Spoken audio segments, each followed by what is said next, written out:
Hello, beautiful human. We're about to hang out with Isabela Merced, talk about her brand new EP, Better Half. But real quick, I gotta tell you about ASU. Message and data rates may apply. If you're considering going back to school, you should ask yourself the following questions. Do you need the flexibility to take classes on your schedule? Do you have college credits that you need transferred? Do you want to earn a highly respected degree from a world-renowned university? If you answered yes to any of those questions, Arizona State University could be the school for you.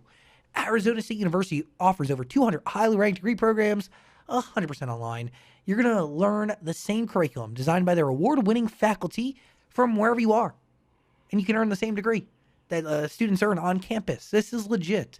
Plus, ASU is accepting most transfer credits. If you want more information, text my name, Zach, to 35517.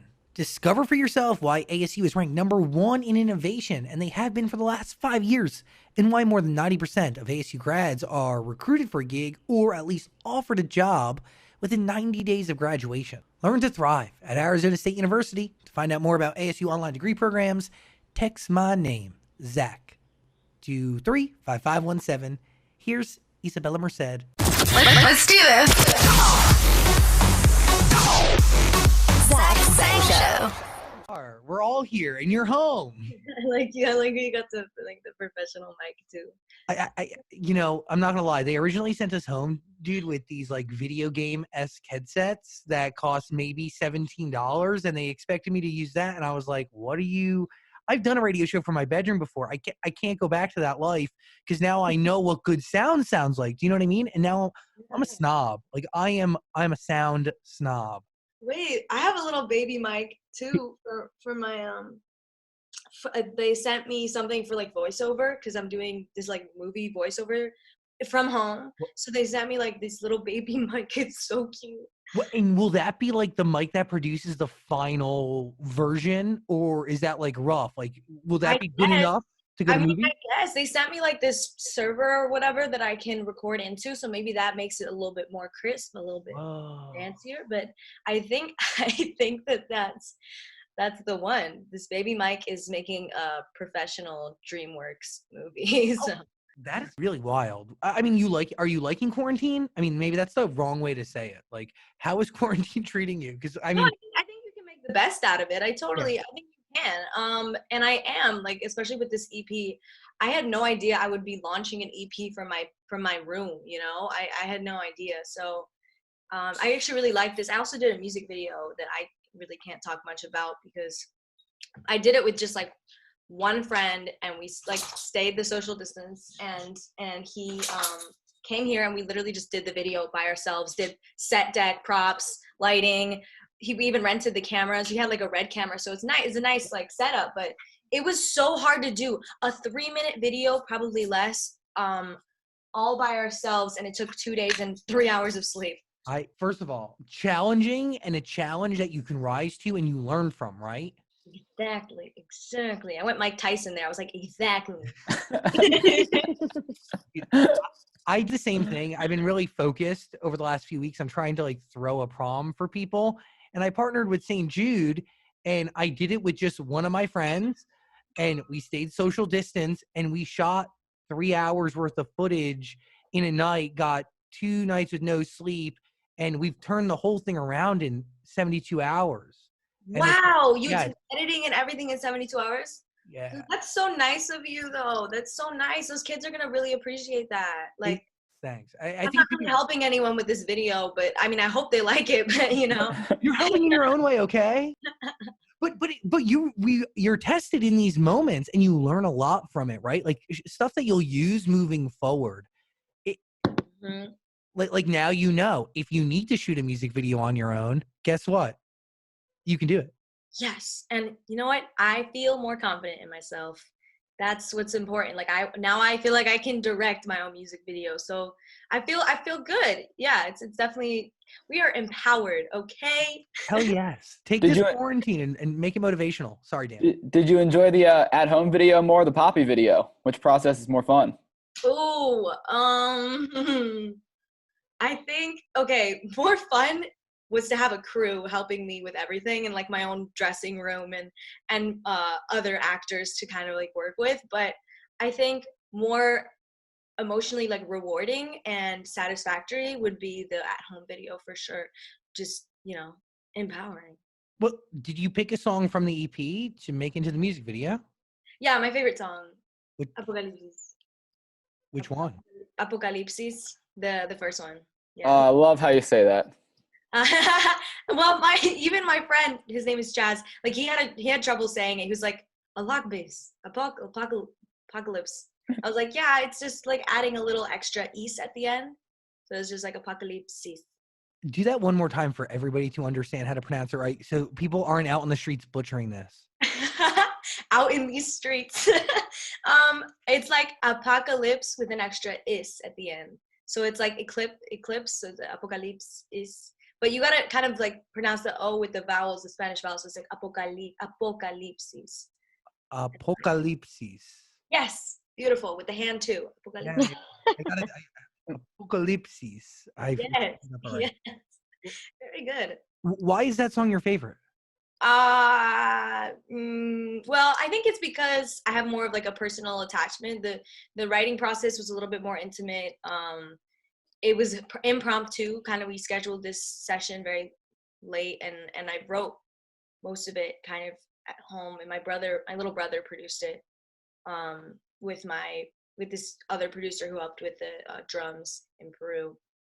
But it was super cool. Like it just felt more personal to me, and I think that's why. Maybe I'm a little biased because of the process and my brother, but I just love it so much. What is it like working with your brother on a song? He definitely like called me the B word a few times. I don't know if we're allowed. But he was like, dude, you're such a perfectionist. And I was like, yeah, I'm sorry. Other people, they normally get paid to deal with me. But I am when it comes to every sound, I like to pay attention. So it was a little bit of tension there, but I think we bonded overall. I just got to see his talent, and I thought I was the only one interested in the music industry in my family. I thought everyone else kind of was doing like the athletic kind of route, or my dad's a fireman, my mom's a nurse, so I was just not. I thought I was the only one. So yeah, it was pretty cool to see that. And now we're like taking piano lessons from the same guy, just voluntarily too. Like my parents aren't forcing me. This is nice. It's nice to actually like enjoy it, as an adult. So How does he come to you and tell you that he wants to get involved? Because I'm sure by this time you already have music out there. You have a record deal. yeah. You're low key a movie star, or high key a movie star. So like, I mean, it must have been really nerve wracking for him to sit down with you and have a conversation like that. No, I don't think it happened that way. I think he's like a shy little like introvert who is just super sweet at heart. So he definitely like I had to initiate it, because that's like we're kind of opposite in that way. And I'm definitely I just want to support him in whatever way. And I genuinely think he's super talented. So I just kind of came up to him and I was like, I was making it very subtle, I was very subtle about it. I was like, let's like do a song together sometime. And he was like, oh, yeah. Or no, and he was like, yeah. That's it. That's how it went. So And you went to him. later we had a song. You went to him. I went to him, exactly. Yeah. I mean, I feel like, yeah, definitely. How old is he? He's 16. Oh, whoa, he's super young. Yeah, he turned 16 in December. He's a Sagittarius, but he doesn't act like it. I don't know. Are you judging Sagittariuses right now? I feel like The Sagittarius are fire signs, so he's very shy. That's why I say that. Are you Sag? no. Don't. You're a Cancer my though, so God, you're a no. little judgy. You could sound a little judgy as a Cancer. Oh yeah, maybe. I don't know. Is anyone here a Sagittarius? I am. I was waiting for you guys to start talking shit on it. I was like, what's going on here? What's the problem? I love Sag. If my brother is the representation for them, I love them. For sure. Perfect. What does that mean, Daniel? I don't know. I thought she was saying she didn't like them. I was like, what did I do wrong here? But Listen, I'm offended by your tone, first of all. And I'm offended by your mic, Zach. I And get I'm it. offended by your hat, Ricky. Let's really dive into this EP, because I have this very strong feeling that Dan is a huge fan. I thought the EP was great. Really? Yeah. Thank you so much. I mean, yeah, everyone's entitled to their own opinion, so I'm open to feedback, honestly. What do you mean by better half? There's a lot of like the songs have a lot to do with each other in a surprising way, I guess. So there's a lyric in Loving Kind. It's in the second verse I say, don't cut your teeth on me. Oh, Pluto, can you just not knock over the room while Hi, Pluto. Pluto's right here. I would get up, but I'm not wearing pants. Oh my God, that's funny. I never wear pants when we do these things. It's so funny. Yeah, it's just like, why would you? You're in isolation. No, No you one don't can need see it. to. It's the most unnecessary thing ever. I'm definitely wearing pants. Thank you, Zach. Thank you for just making. If you could picture that visual, it's me in pants. No, but the second verse I say, like, leave, if you ever leave the better half right here with me. So, you know, when you're, I was in a toxic relationship, like maybe in the end of like 2018 or something, and I wrote the song Apocalipsis about it, and how it was toxic, and we were kind of dancing together, dancing meaning just being together, and the whole world was falling apart around us, and it was basically we were creating our new one. So where only him and I exist, and that's why it's toxic, is like you don't see the bigger picture. So then I proceeded to rework on it like almost 6 months later, like in this quarantine, and I actually thought it had a brand new meaning. See, every song is up for interpretation, but to me, the new meaning was what my part was in the toxic relationship. I wasn't the victim, and he wasn't the perpetrator. You know, I had equally as much of a part in it, and actually, the reason it was toxic was because of that. So I felt as though it was more of like a reflection, and because of that, you know, I discovered the better half of me. Initially, you write your feelings as is, you get it out, and then you go back 6 months later and you re-examine it, or you just go back to it, and you really end up learning a bunch, right? Like that's when the reflective, like that's when you really start to figure out what went down. Like it was definitely a process. 100%. And if it weren't for me writing that song, I don't think I would have had that realization. So I think for that reason, you know, songwriting is very, very healthy. It's a beautiful. That's like that's like a really cool thing to realize through art that you get to have forever. I think. Well, maybe because I mean it's probably hard to realize that you were as equally guilty as the person that you were kind of giving the brunt of the blame to for this breakup or for this toxic. It's freeing in a way, though. I don't want to sound like too hippie here, but because of that, you know, you don't hold that blame, that you don't hold that anger towards them, and therefore you are free. You don't. The only thing that's hurting, you're the only one hurting you by holding that blame to them. They don't know that you're hurting. They don't care, and holding that feeling in you is actually bringing you down. So taking responsibility and like realizing that it's just like you're literally growing from it. So it can't hurt in any way. Do you approach love differently now? Do I even approach love? I think is the real question. I don't know, man. I'm just super, like, I'm in my bag, you know. I'm trying to definitely grow more as a person, and just kind of not have to deal with a whole other person and their feelings and their emotions and everything. Like I just can't, I don't have time for that. I really don't. This relationship where you got a lot of the inspiration for this EP? What'd you say? Sorry, the first half? That relationship that you had that was toxic, is that where you got like a lot of like inspiration for this EP? I got a lot from that relationship. Yeah, definitely. It's weird to say, like, I'm actually grateful for that relationship. Very grateful. Because I mean, it just like changed my perspective on so many things, and it empowered me in so many ways. It was but the reason, actually, I gotta be another story. The inspiration for the EP and just kind of the title and everything also came from like this conversation I had with my aunt on the beach. Like we were in Peru, kind of for New Year's, and she was sitting with me, and we were talking about my grandpa, who's like the wisest individual, just has the best philosophy in life. He was a professor of history, like he knows a lot of things.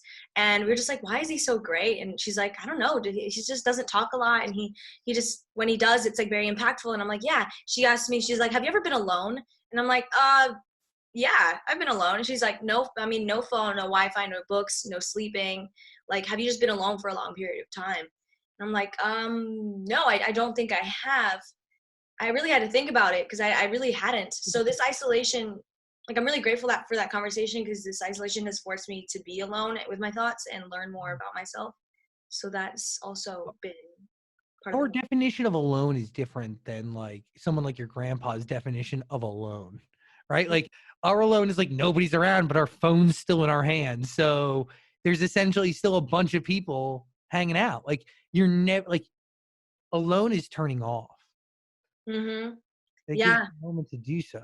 You Literally. literally, like, it's just being 100% in your head. And I feel like my imagination got better. Actually, I feel like, weirdly enough, my dreams got better. I actually remembered my dreams more if I just like put away my phone before bed and I just sat with myself. Like, I have some pretty great dreams. They're all like action themed and sci-fi movie themed.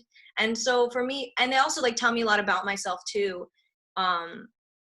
And I just, yeah, I feel like I like having my dreams. So no cell phone means dreaming again. How do you like actually track your dreams? Like, do you document? Yeah, your dreams? I have a dream journal. Oh my God, I sound like such a Cancer. Yes, you totally do, but that's great.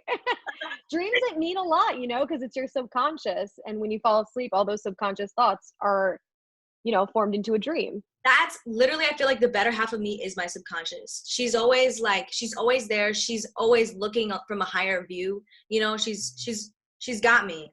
So the more that I like dream, the more that I understand that side of me for sure. Yeah, like the night before my EP came out, I had a dream about a ferret and I lost it.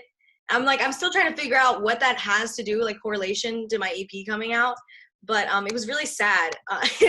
Oh, that could mean so many things. Yeah. For some reason, there was an earthquake going on outside while like in the dream, and somehow like losing the ferret was sadder than that or more terrifying. So I don't know. Maybe the ferret is your ex lover. I don't. Maybe. I don't. It's so dramatic. Your ex-lover. By the way, one of my favorite comments on our last conversation is like people yelling at me for trying to be deep about nothing. Like we that's probably what we're doing right now, but isn't that what being deep is analyzing really everyday stuff? surface level. Yeah, Mhm. exactly. Well- Not everything.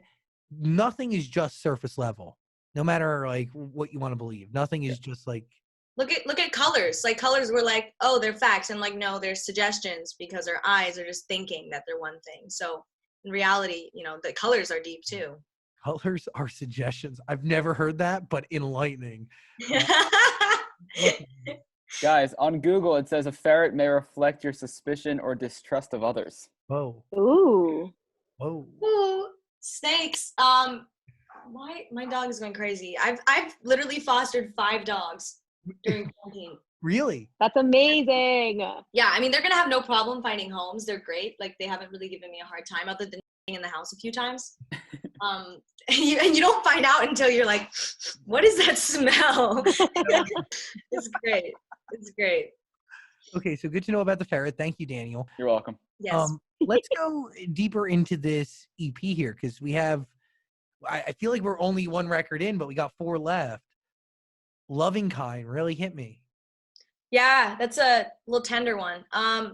That one I feel like it's also quite empowering because the statement, you know, I don't want to waste my time if you're not the loving kind. I've had so many people waste my time.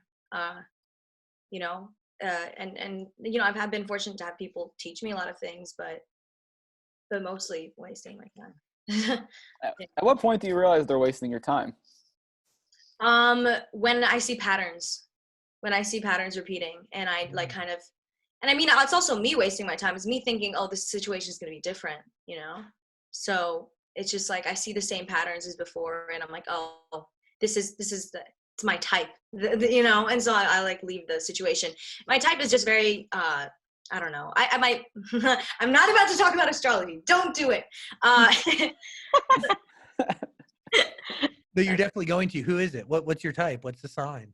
What do you My- want? Tell me the my sign you're Venus- attracted to, no, and I'll no. tell you what you need. My preferred sign is Scorpio. I always find out they're Scorpio and I'm like, shh.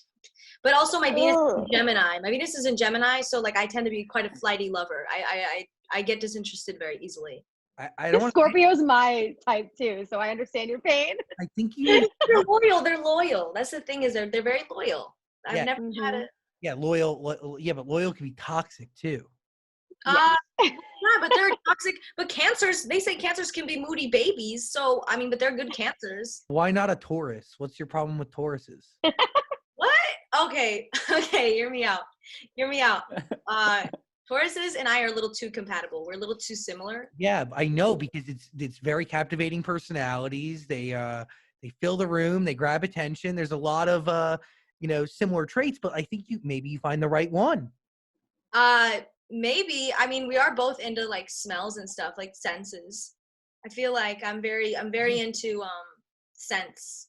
Is that a sign of a Taurus? What else is a sign of a Taurus? The Taurus are just and they're analytical. Like they're just, I don't know. I guess, yeah, I've had a good experience. Are you a Taurus, Zach?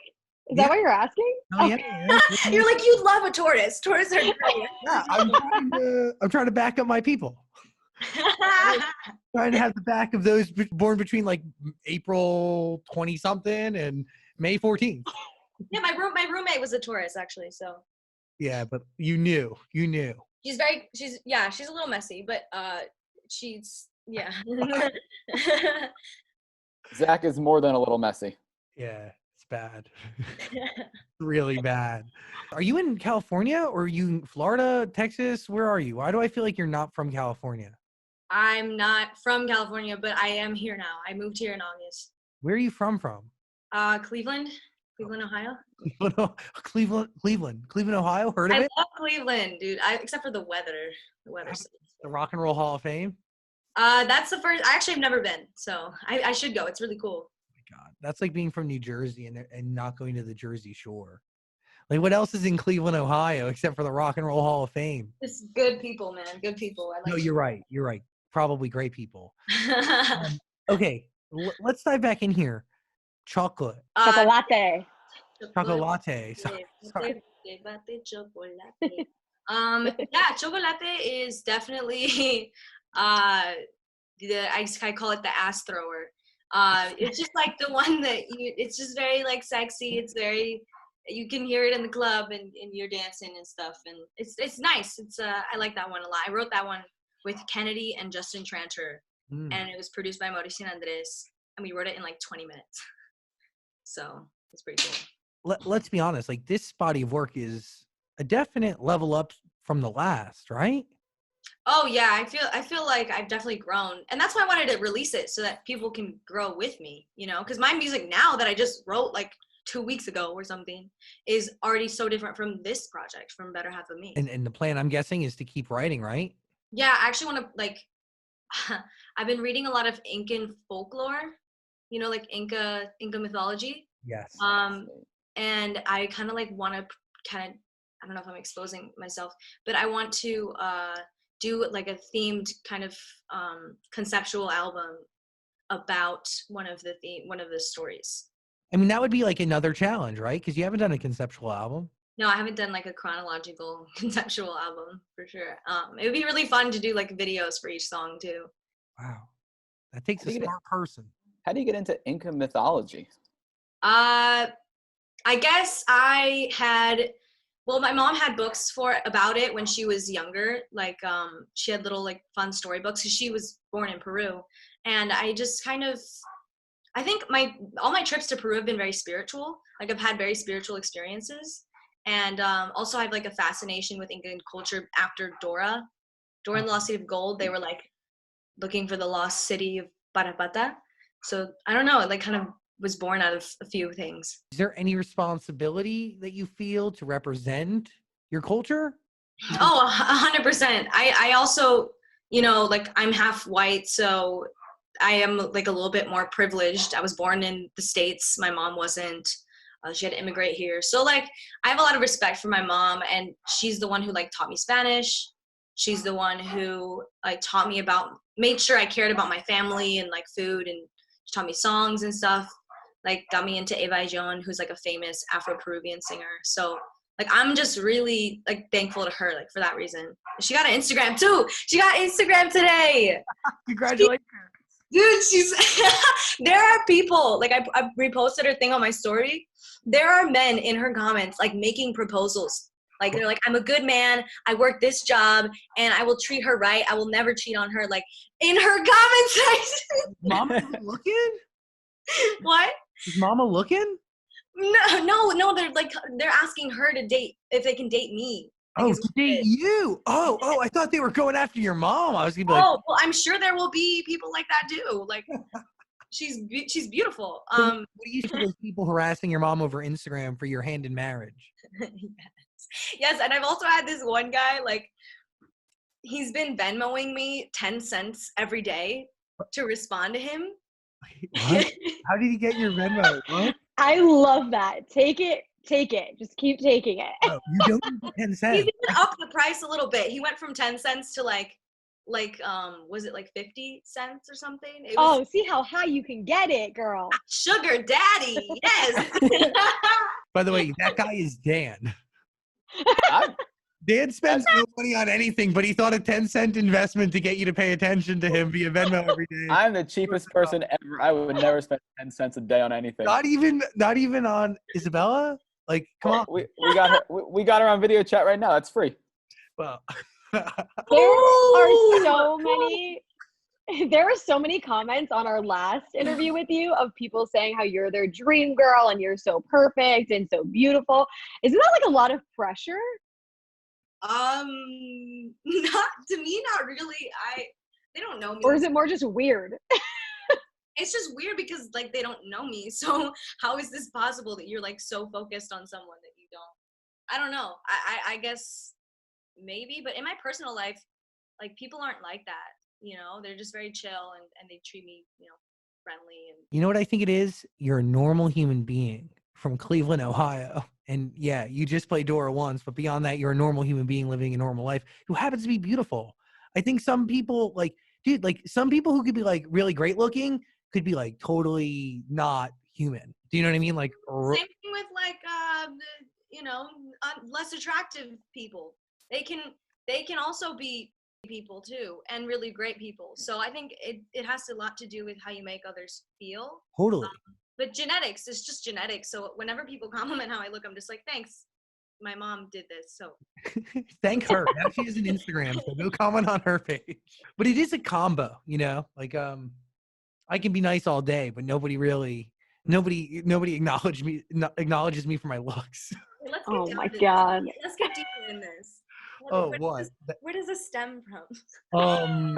Look at me. What are you talking about? Oh my gosh. I look like Sid the Sloth and like Shrek's baby had a baby. But not Shrek. You but just like, roasted yourself so bad. well, is it roasting when it's honest? Like, honestly, I used to walk by Victoria's Secret and they used to want to measure me for a bra. Just stop. It was very uncomfortable. But you know what? I took up one offer. The comfort is great. You need to go on that show. Wait, what is that show called? Why am I blanking? Biggest Loser? No. Why are you so mean to yourself? No, it's like the show where they like roast people. It's hosted by Nick Cannon. Oh my God. Wild and Out. Wild and out. Wild and Out. God, that's what it's called. I have this theory that Nick Cannon doesn't like me. Maybe if I say it in this interview, he'll hear it and then address my theory that he doesn't like me. What makes you think he even knows who you are? Oh, Oh, excuse me. Zach was on Nickelodeon, okay? What? So he is the representative of Nickelodeon. yes, I am the orange splat himself. Like I am slime. No, but I used to break into his office when I used to work at Nickelodeon because he would never go there and he would get a lot of free stuff and he would have great snacks. So I would go to his office and just steal his snacks. And like maybe a few times I would just like sit in there, like when it would be like nothing going on and he hadn't come to the office. It was like a big office. Huge corner office. Not the 42nd floor in 1515, like maybe 38. If you know any of those floors, like Nickelodeon used to have. God, it was like in New York, right? Is it in New Yes. York? Yeah, I know what you're talking about. Yeah, now like I'm assuming like SEMA gone. is gone. She probably had like. He was 42. I remember nobody would go there, and they were very nervous to go into that elevator bank in fear that you'd like ride the elevator with them. What? I thought he was so cool. Like I thought he was so like open to that. No, Nick Cannon is. Nick Cannon. I mean SEMA. Oh, gotcha. Okay. I was like, people were scared to ride the elevator with him. That's No. so sad. Um, Yeah, he's. I saw him once in person. He's very attractive. Nick Cannon? Yes. Really, really. I mean, wait, by the way, like this could be. He's got like the pretty boy charm. He's got Let's that. He's got manifest that this thing. for going. you. I mean, you know, if you want to manifest this, he seems like unhealthy love though. He also has children. You know, we don't need. Yeah, a little bit out of my age range. And if we're worried But, about egotistical people, he definitely has a huge one. yeah. What? Oh, His- What? What? What'd you say? he definitely has a huge ego. What are you? Are you? Oh, Ego. We all I thought did something not different. hear. Oh. I did not hear the ego part. I No, missed he's- that part. Ego. I mean, I don't know. He could have enough, like. Oh no, I've heard he's got a thick, like huge ego. Wow, this is the greatest commercial for Nick Cannon to ever exist. Ugh. Todo está bien. Everything is good.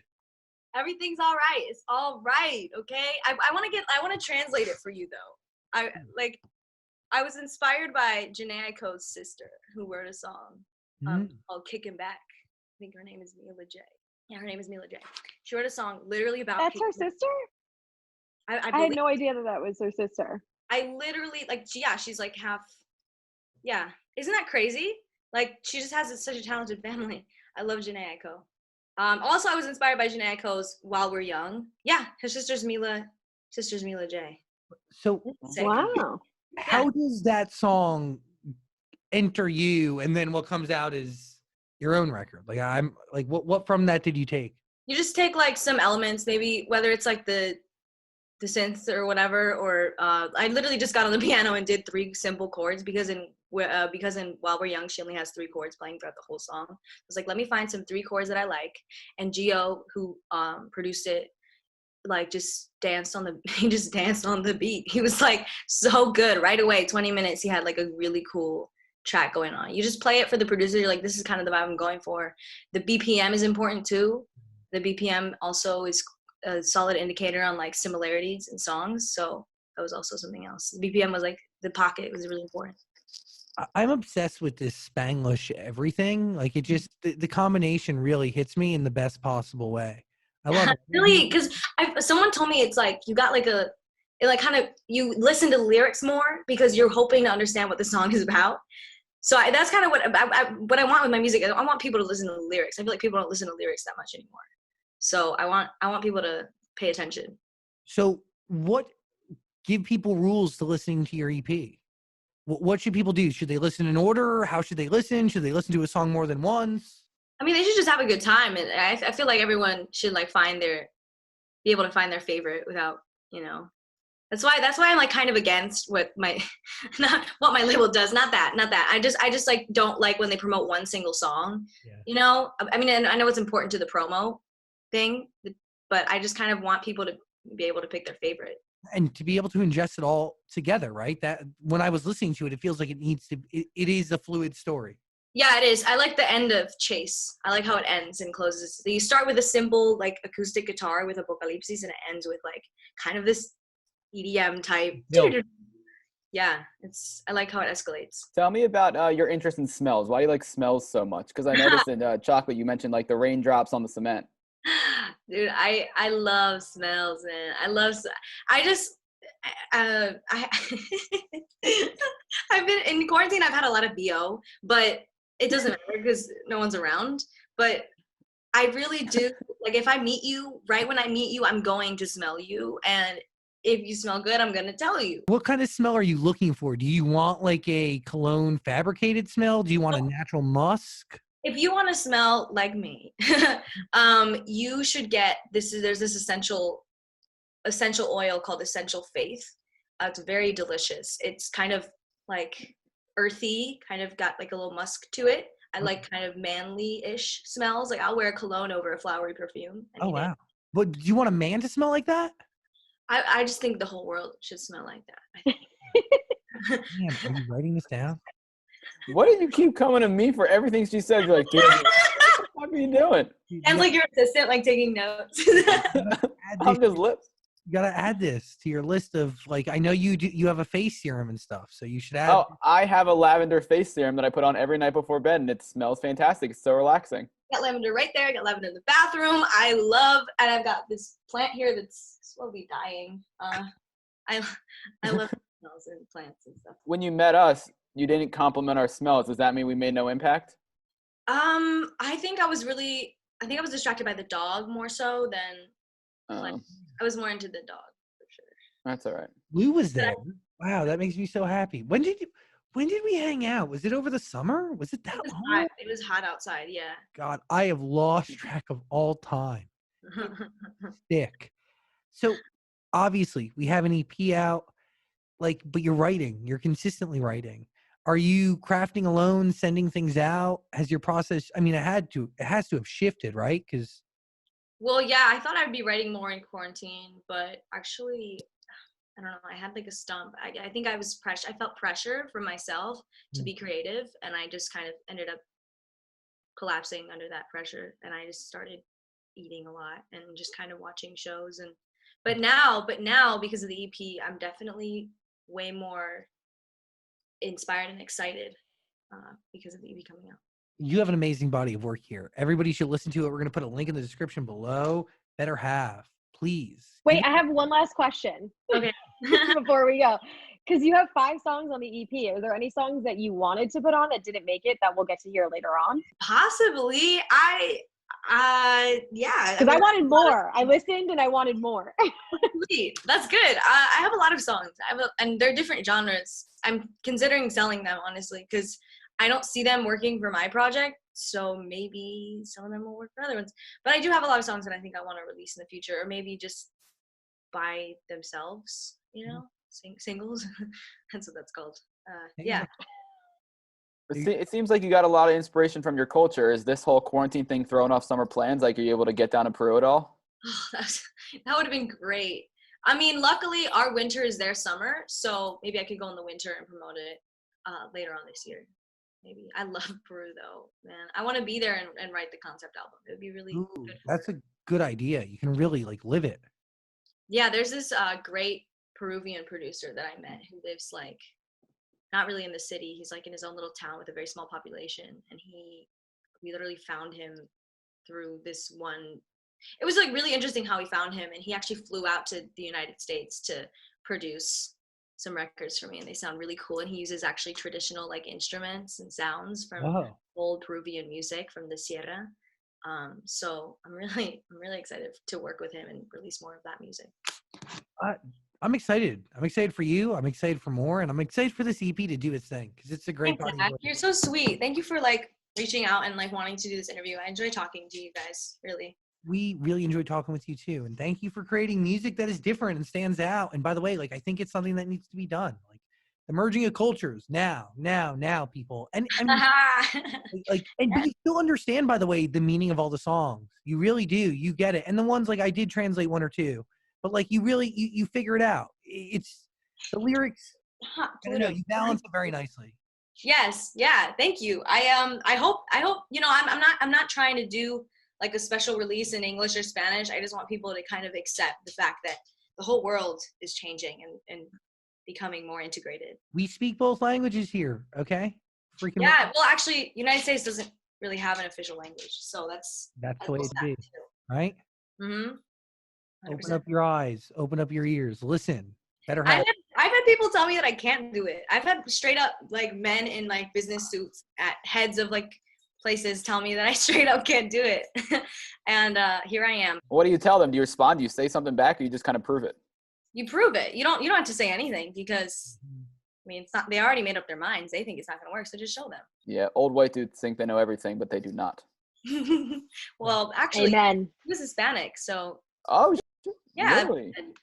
Yeah, it comes from all angles. Hispanic men are stubborn too, though. I think it's just people who are in high positions think they know everything, and they want to make safe options, right? So they want to do what they know will work because they've put in money that they need to see come out. There's 1,000 different ways and reasons why people make dumb decisions. And the truth is, people rather do what's safest as opposed to what could be even greater. Because period, yes. Your work could be astronomically bigger in America, a world over, when you merge cultures, or you get what I'm saying. But in his brain, it's still something that is unsafe because it is somewhat unproven. But pave the path. You're doing it now. you have our support no matter what. Seriously. Thank you. I got one more question. I know you're filming with Jason Momoa. I know people want more Dora movies. What's going on with all that? I have a really, really cool movie coming out with Jason. I actually really like this one. And because it's action, I love action. It's my favorite type of movie because I get to do my own stunts and I just love the way that they work, you know, the stunt coordinators. Super, super cool guys. Like every time we'd go out, they would just like do stunts. That's all they would do, and it's the most entertaining stuff ever. They can do all these flips, and it's really cool. But Jason's super cool too. This is a really great experience, and he's really sweet. He loves Poppy. I taught him to dance. We were voguing to Poppy. I think he's very comfortable with his masculinity, so him and I got along really well. Like you expect him to be this manly man, but what is manly, right? So he's very cool in that sense. He loves the color pink. Just I love him, and I'm gonna support him no matter what too. He's really, really, and he speaks his truth. He walks the walk. He's all about like recycling, and he's all about like no plastic. He's all like he has this water company and he literally like forced production to pay. Like he supplied his own water that's out of reusable cans, and so he's really like trying and living his truth and what he wants. That's amazing. Yeah. By the way, like that's somebody who doesn't just talk it but walks it. Mm-hmm. For It's sure. almost dead. So I got that movie coming out. When? Super cool. Netflix should be next year or end of this year, but I don't know what's happening with the editing bay. I don't know if things have shifted because of this quarantine. So wow, my dog is going off. Go take care of your dog. Details in the description below. Please listen to Better Half. Isabela, you're amazing. Thank you so much, you guys. I appreciate you. I love talking to you. It's so nice. Yeah, you really, thank you. And it's mutual. So I hope we could do this in person again. Yeah, it'd be super fun. I can't wait to see your dog again too. Hey, beautiful human, thanks for watching our full interview, but I get it. Like, a full interview is a lot. So we got a clips channel. We don't expect you to watch the full thing anymore, so we just gave you the highlights. Please subscribe and notifications and all that stuff. Okay, cool. I love you.